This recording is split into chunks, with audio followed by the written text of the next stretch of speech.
अस्सलाम वालेकुम नाजरीन। पाकिस्तान और जनूबी अफ्रीका के दरमियान दूसरा test match Rawalpindi cricket stadium में खेला गया और इस मैच का पहला दिन नाजरीन किसी ड्रामाई कहानी से कम नहीं था। दिन के शुरू से लेकर शाम होने तक मैदान में बदलते हुए हालात, जारहाना बैटिंग, गिरती हुई विकेटें और आखिर में एक शानदार पार्टनरशिप ने जो है ना शायकीन को एक लम्हे के लिए भी बोर नहीं होने दिया और इस मैच को एक यादगार मोड़ पर पहुंचा दिया। पाकिस्तानी बैटिंग लाइनअप ने जिस एतमाद और होशियारी का मुजाहिरा किया, खास तौर पर नाज़रीन दिन के आखिरी सेशन में साउथ शकील और सलमान अली आगा ने जो समझदारी दिखाई वो इस दिन का सबसे अहम लम्हा बन गया। एक वक्त ऐसा भी आया जब मैच का पासा किसी भी तरफ पलट सकता था, लेकिन पाकिस्तानी मिडिल ऑर्डर ने हालात को संभाल कर अपनी टीम को मुस्तहकम पोजीशन में ला खड़ा किया। यानी अगर उस लम्हे पाकिस्तानी बैटर्स अपनी जिम्मेदारी का मुजाहिरा ना करते तो ये मैच पहले ही दिन जनूबी अफ्रीका की तरफ मुड़ जाता। आज हुआ क्या नाज़रीन, मुकम्मल मालूमात आपके साथ शेयर करते हैं, लेकिन वीडियो में आगे बढ़ने से कबल आपसे सिर्फ इतनी सी दरख्वास्त है कि आप जिस जगह, जिस शहर और जिस मुल्क से भी ये वीडियो देख रहे हैं उसका नाम कॉमेंट सेक्शन में ज़रूर लिखिएगा। पहला सेशन पाकिस्तान के ओपनर्स के नाम रहा। इमामुल हक और अब्दुल्ला शफीक ने जनूबी अफ्रीका के खतरनाक फास्ट बॉलर्स के खिलाफ एतमाद भरे अंदाज में बैटिंग शुरू की। शुरू के चंद ओवर्स में ही दोनों बल्लेबाजों ने वाजिया कर दिया कि वो दबाव में आने के लिए नहीं आए। रबादा, मार्को जेनसन और खुद कप्तान एडम मार्करम जैसे बॉलर्स को उन्होंने ऐसी तसल्ली से खेला कि मैदान में मौजूद शायकीन हैरान भी रह गए और दाद दिए बगैर जनूबी अफ्रीका के बॉलर्स ने कई मंसूबे बदले, मुख्तलिफ एंगल से हमले किए, कभी बाउंस मारा, कभी यॉर्कर मारा तो कभी स्पिन का जाल बिछाने की भरपूर कोशिश की, लेकिन दोनों ओपनर्स ने सब्र और तहम्मुल के साथ बैटिंग जारी रखी।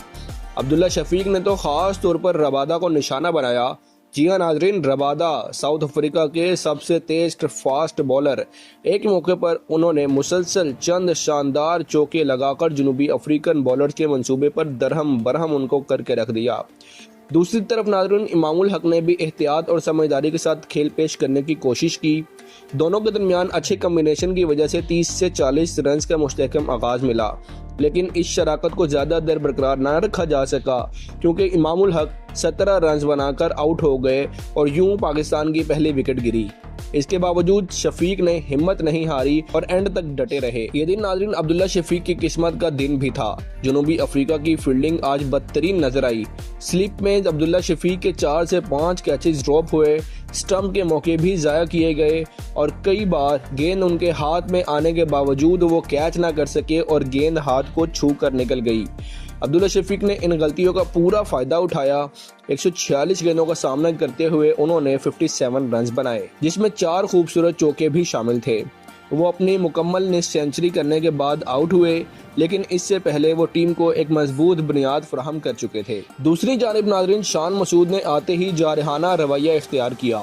उन्होंने किसी बॉलर को भी खातिर में नहीं लाया, चाहे वो रबादा हो, एडम मार्करम हो या कोई और बॉलर हो। सबके खिलाफ उन्होंने पूरे एतमाद बैटिंग की। ये वो लम्हा था जब पाकिस्तान को एक सेट बल्लेबाज की अशद ज़रूरत थी जो इनिंग्स को आगे ले जा सके और कप्तान ने खुद यहाँ जिम्मेदारी का मुजाहिरा करते हुए ये जिम्मेदारी खूब निभाई। उन्होंने बाउंड्रीज के जरिए दबाव कम किया, सिंगल और डबल के जरिए अपने इनिंग्स को आगे बढ़ाया और जनूबी अफ्रीका की बॉलिंग लाइनअप को बिखेर कर रख दिया। जब बाबर आजम नाज़रीन मैदान में आए तो शायकीन को बड़ी उम्मीदें थीं, लेकिन एक बार फिर उन्होंने बाबर आजम ने जो है ना शायकीन को मायूस किया। बाबर आजम इस मैच में भी फिर सिर्फ वो 16 रन बनाकर आउट हो चुके थे। 3 चौके जरूर लगाए मगर वो एतमाद नजर नहीं आया जो एक क्लासिकल बल्लेबाज से जो है ना तवक्का होती है। नाज़रीन बाबर आजम मुसलसल तीसरी इनिंग में नाकाम हो चुके हैं। बाबर की मुसलसल गैर मुस्तहकम कारकर्दगी पर तनकीद बढ़ती जा रही है। कामरान गुलाम जैसे बासलाहियत खिलाड़ी बेंच पर बैठे हैं और बाबर बार बार मौका मिलने के बावजूद तसलसल के साथ परफॉर्म नहीं कर पा रहे।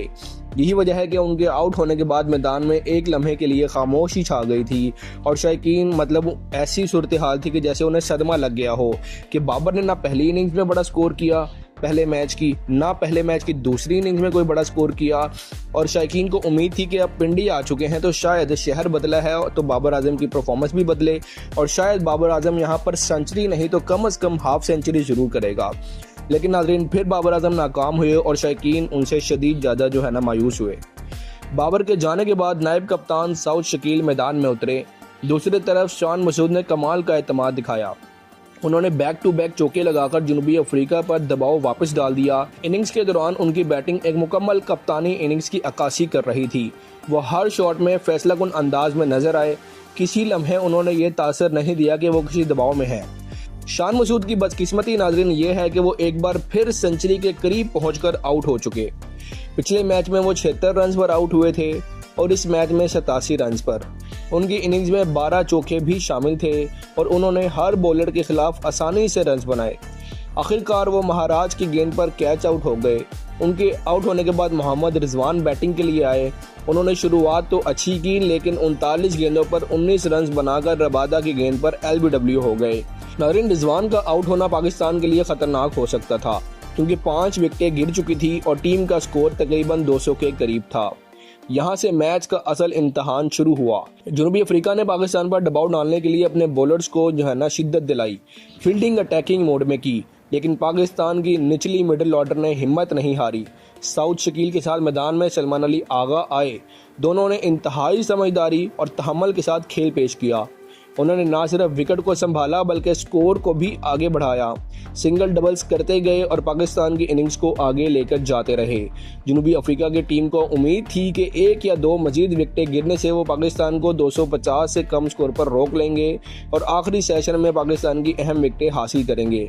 लेकिन साउथ शकील और सलमान अली आगा ने उन उम्मीदों पर भरपूर पानी फेरा। दोनों ने 52 रन की शराकतदारी कायम की और 6ठी विकेट गिरने ना दी। इसी दौरान उन्होंने मौके पर शॉट्स भी खेले और वक्त का बेहतरीन इस्तेमाल भी किया। साउथ शकील नाज़रीन 42 रन पर नॉट आउट हैं, जबकि सलमान अली आगा 10 रन के साथ क्रीज पर मौजूद हैं। दोनों ने शानदार तरीके से आखिरी सेशन का दबाव बर्दाश्त किया। अगर इस मौके पर कोई एक विकेट भी गिर जाती तो मैच का तवाज़ुन जनूबी अफ्रीका की तरफ झुक सकता था, लेकिन उन दोनों ने समझदारी दिखाते हुए मैच का नक्शा बदल दिया। पहले दिन के अख्तिताम पर पाकिस्तान का स्कोर नाज़रीन 5 विकेटों के नुकसान पर 259 रन था। स्कोर बोर्ड पर सिर्फ जनूबी अफ्रीका की टीम के लिए ये पहला दिन बहुत मायूसकुन रहा। खास तौर पर उनकी फील्डिंग ने उन्हें नुकसान पहुंचाया। कई आसान कैचेस गिराए गए, स्टंप्स के मौके ज़ाया हुए और बॉलर्स दबाव कायम रखने में नाकाम रहे। दूसरी जानिब पाकिस्तान की बैटिंग में कई मस्बत पहलू नजर आए। अब्दुल्ला शफीक ने एंकर्स का किरदार अदा किया। शान मसूद ने कप्तानी इनिंग्स खेली। साउथ शकील और सलमान अली आगा ने दिन के इख्तिताम पर टीम को सहारा दिया। अगरचे बाबर और इमाम की कारकर्दगी तवक्कुआत के मुताबिक ना रही, लेकिन मजमूई तौर पर बैटिंग यूनिट ने टीम को एक ऐसी पोजीशन में पहुंचा दिया जहां से मैच कंट्रोल रहा। ये दिन पाकिस्तानी बैटिंग के लिए होशियारी, जनूबी अफ्रीका की गलतियों और शान मसूद की शानदार बैटिंग के हसीन इम्तिजाज था। जनूबी अफ्रीका के कप्तान एडम मार्करम का टॉस हारने पर रद्द-ए-अमल भी बता रहा था कि वो अंदर से कप्तान कितना परेशान है। उनका चेहरा साफ कह रहा था कि मैच हाथ से निकल सकता है और दिन के इख्तिताम तक यही नजर आता रहा कि जनूबी अफ्रीका इस मैच में बहुत पीछे चला गया है। अब सबकी नजरें नाज़रीन दूसरे दिन पर हैं कि पाकिस्तान अपनी इस मजबूत पोजीशन को मजीद मुस्तहकम बना सकेगा या नहीं। क्या साउथ शकील अपनी नेक्स्ट सेंचुरी को सेंचुरी में बदल सकेंगे? क्या आगा सलमान लंबी इनिंग्स खेलकर लोअर मिडिल ऑर्डर का सहारा देंगे? और सबसे बढ़कर ये कि जनूबी अफ्रीका की टीम इस दबाव से कैसे निकलेगी? पहले दिन की कारकर्दगी ने वाज़ेह कर दिया है कि पाकिस्तान इस मैच में मुकम्मल तैयारी के साथ उतरा है।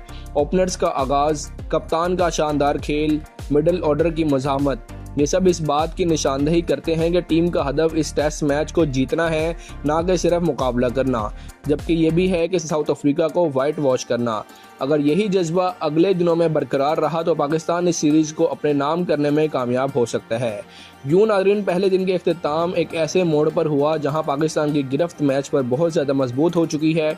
जनूबी अफ्रीका दबाव में है और शायकीन को एक दिलचस्प और सनसनीखेज मुकाबले की झलक मिल रही है। अब देखना यह है कि अगले दिन के सेशन में कौन सी टीम ज़्यादा होशियारी और हिम्मत का मुजाहरा करती है। पाकिस्तान अपनी बरतरी बरकरार रखता है या जनूबी अफ्रीका वापसी करता है।